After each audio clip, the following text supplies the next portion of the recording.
দুর্নীতি, স্বজন পোষণ, তোষণ, স্পেসিফিক একটা ধর্মকে বা একটা দলকে, মানে একটা সম্প্রদায়কে।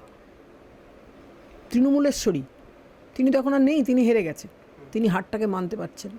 আমাকে সবাই, আরও অনেক প্রেস তো আপনাদের মতো এসেছিলো, তারা জিজ্ঞেস করছেন কী বলবেন আপনি। আমি বললাম পাগল হয়ে গেছে।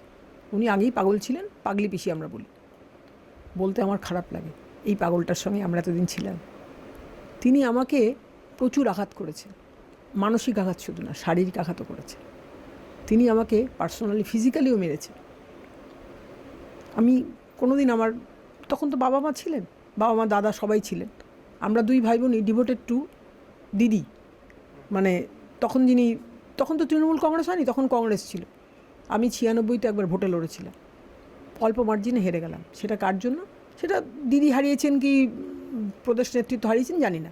5700 ফাঁকা ব্যালট ফেলা হলো, আমি 5700 ভোটেই হারলাম কুমকুম চক্রবর্তীর কাছে। কুমকুমদি পরে আমি যখন ডেপুটি স্পিকার ছিলাম তখন তিনি আবার জয়ী হয়ে আসলেন। মানে আমি বেহালা পূর্বে দাঁড়িয়েছিলাম, তিনি তখন বেহালা পূর্বেরই এমএলএ হয়ে আসলেন।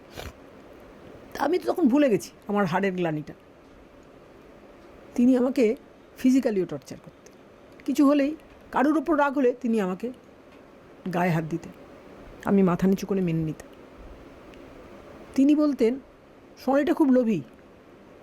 আমি লোভী হলে তো আমার বাড়িটা এখন এতদিন আলিশান বাংলো থাকতো।